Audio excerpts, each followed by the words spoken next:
Everybody, it's Leroy from Leroy Gaming, and in today's Starfield physical skill guide, I'm going to go ahead and review all of the physical skills in each of their 4 ranks.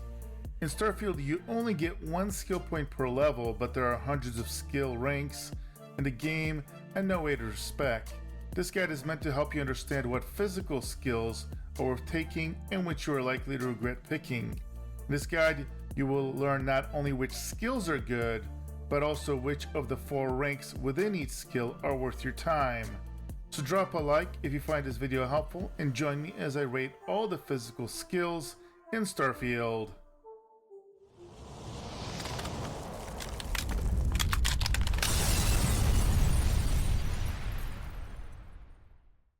Now guys, I want to start with the basics, and I gotta give you a little bit of a warning because the game has a little bit of a visual bug, and I'm going to show you exactly what I mean when I look at my combat tree.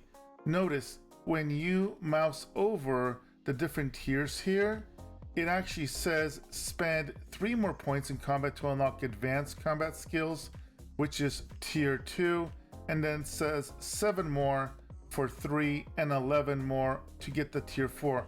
But this is actually wrong.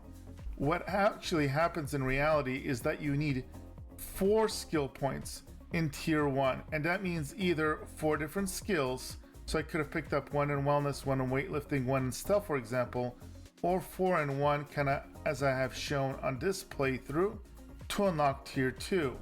And then you're going to need to put a total of 8 points across tier 1 and tier 2 in order to unlock tier 3, and then you're going to need a total of 12 points across the first 3 tiers in order to unlock tier 4. So everything is basically off by 1. Instead of needing 3, 7, and 11, it actually requires 4, 8, and 12. Now outside of that, there's no more limitations as far as what you need to unlock different tiers. So in theory, you could actually put 12 points into tier 1, and now you can put points in any other tier. Alright, now let's go ahead and start by looking at the tier 1 skills, and we will start with boxing. And unfortunately, I have bad news if you want to play unarmed in this game. It is absolutely horrible for 2 reasons.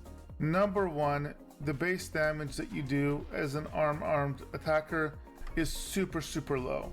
And then the worst part of it all is to grind ranks from 1 to 4. You're gonna have to do melee attacks just dozens and hundreds of times, and it's just really not fun. It takes forever to kill anything. Even with the damage scaling, 100% increase may sound like a lot, but doubling a low number is still a low number. Stay far away from unarmed builds in this game. Next, you have fitness, and this lets you increase oxygen, and basically you want to think of oxygen as stamina in this game. And me personally in playing, I've never really had too much problems when it comes to managing my stamina. On planets that have higher gravity, they suck up stamina much more. If you want to go for some sort of funky build that's kind of like parkour, jumping around a ton, if you're gonna go for a melee build where you attack a lot with melee, or an unarmed build, which again I recommend strongly against, then this could be a little bit more useful. You'll notice tier 4 makes it so sprinting and power attacks now use significantly less oxygen. This could be useful. Now next we have stealth, and what's interesting about this game is that you cannot even really enter true stealth mode if you don't put 1 point into it. There is a way to hit control to enter stealth, but enemies will almost instantly catch you. Now, by putting 1 point, you're going to get a little meter, and it's going to say everything from hidden, and then as enemies get a little closer to you or you get closer to them, you're going to notice that it starts closing up, and they'll say caution, and then danger, and then you get caught. It's really wonky. The way it works is if you stop moving, your hidden meter kind of replenishes, but it's very wonky. Stealth is not really mandatory to beat the game, but there are a couple faction quest lines that heavily rely on stealth, And if you want to get kind of maximum credit for the missions, if you don't want to just break stuff and kill everybody, this is something that is pretty much required. Stealth level 1 is really not good enough to finish most of those quests. Upgrading the stealth meter, quote unquote, to lower the chance for you to be detected while sneaking is going to be more mandatory. The extra damage while sneaking is okay, but we're talking about between 10 and 20% extra damage. That's not huge.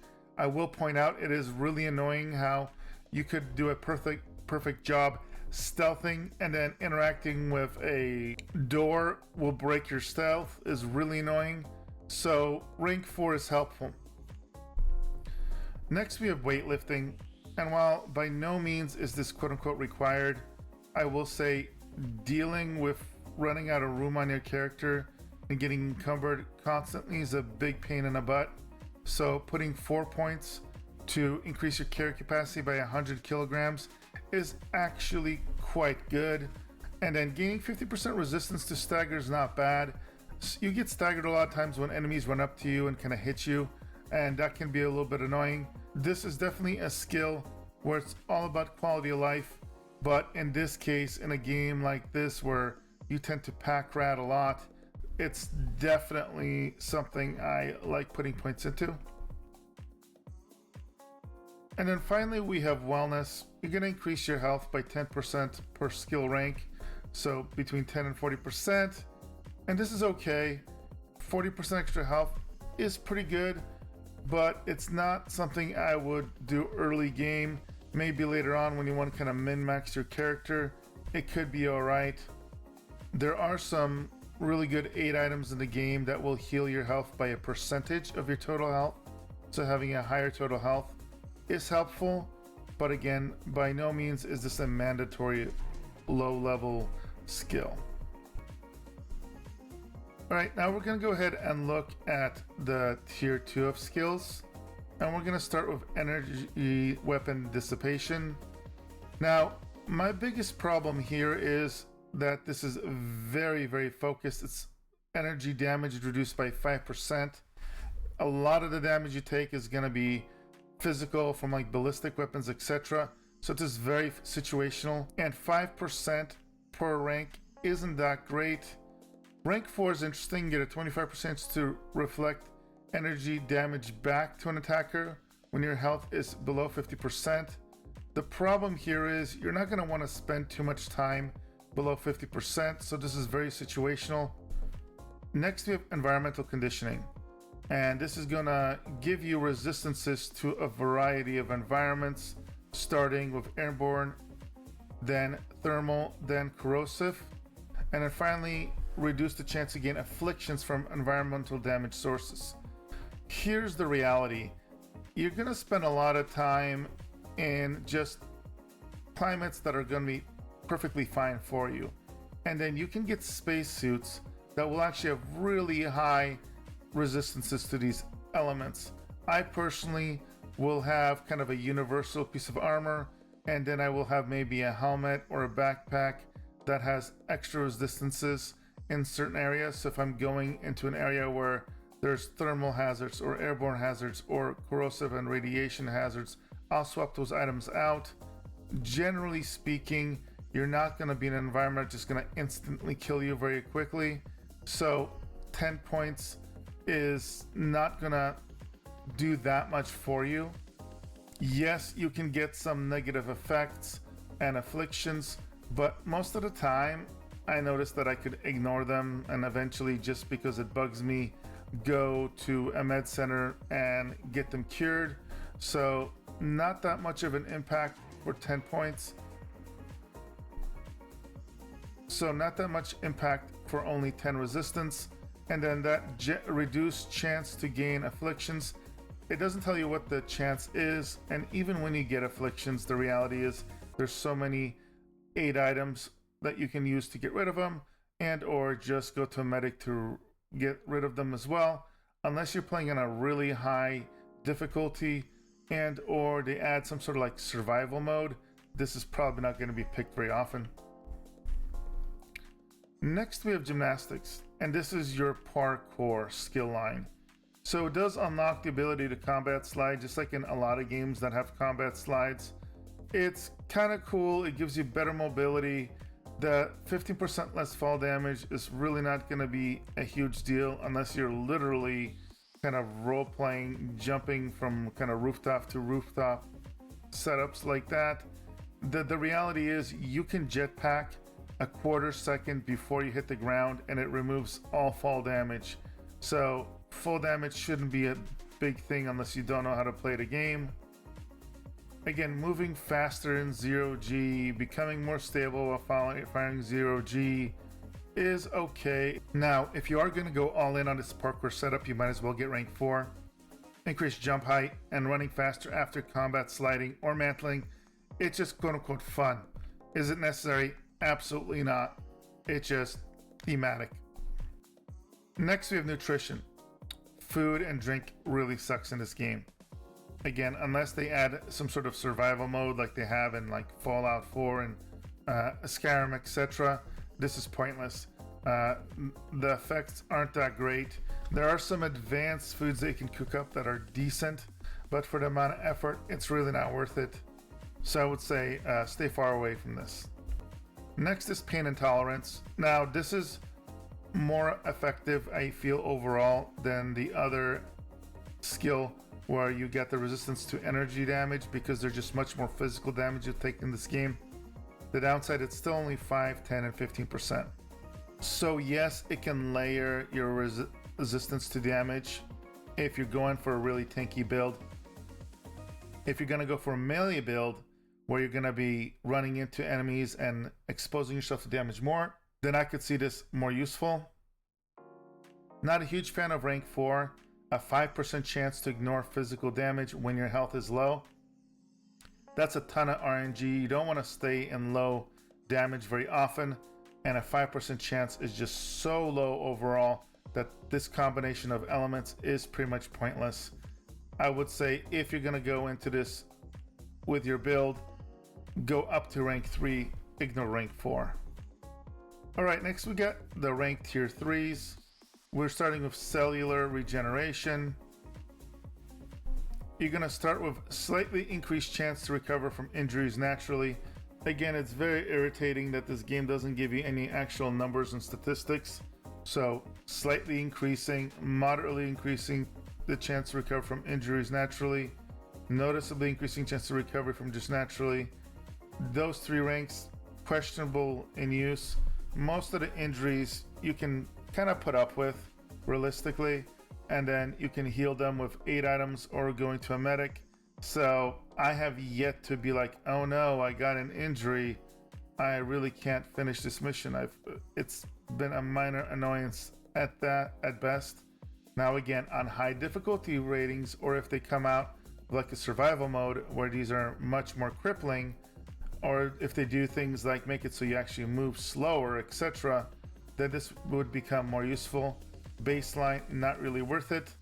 And then rank 4, 20% chance of not gaining an injury when you otherwise would is a horrible rank.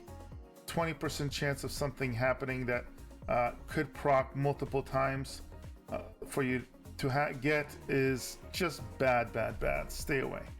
Next we have decontamination. So at rank 1, you slightly increase chance to recover from infections naturally. Again, not so great. You can use 8 items to recover from this. Most kind of infections just aren't that bad where you can't survive them from my experience. Now this may change again as a disclaimer if you play really high difficulty level or if they come out with a survival mode. Having that increase to moderate or noticeably increasing, again, probably not worth the 2 or 3 skill points. And as we mentioned with the previous skill, 20% chance of not gaining an infection when you otherwise would is just way too low of a percentage chance. If this said you're immune or you have like a 50 or 60% chance minimum, maybe we'd be talking, but otherwise this is just really not worth it. And then finally we have martial arts. Now, I mentioned earlier on that unarmed in this game absolutely sucks, and it does. So if you're going for an unarmed build, this is still pointless. Why are you going for an unarmed build? However, melee is not really pointless. There's ways to make melee quite good.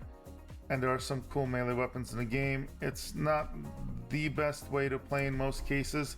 However, you can do decent build-ups if you get all the right skill points, and you can do some crazy stealth attacks where your sneak melee damage is going to be absolutely bonkers. So melee is viable. 15% chance to crit with melee is decent. Disarming, again, it's hit or miss, but when you do disarm an opponent, it's quite nice. And then I really like, while unarmed or wielding a melee weapon, take 10% less damage.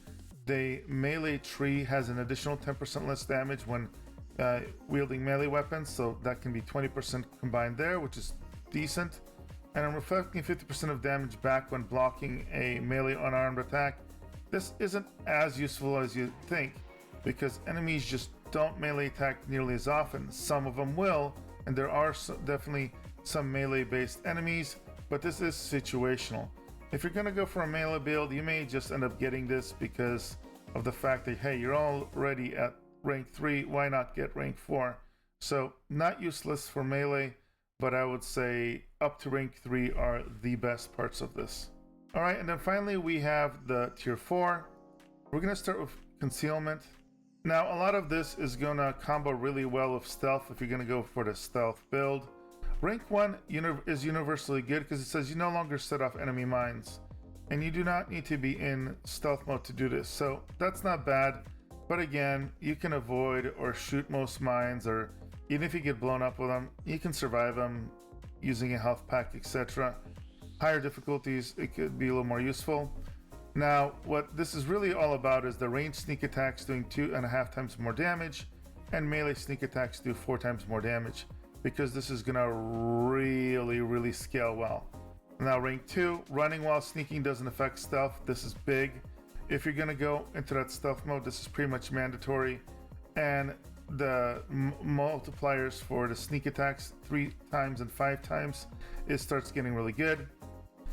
Rank 3, you gain a chameleon-like ability when completely still. This is kind of nice because if you are going to go into stealth mode, you will notice that with stealth, you have to kind of stop moving to make it so enemies don't find you when they start looking for you. And unfortunately, if you just stop moving, they can get close to you and they'll still find you.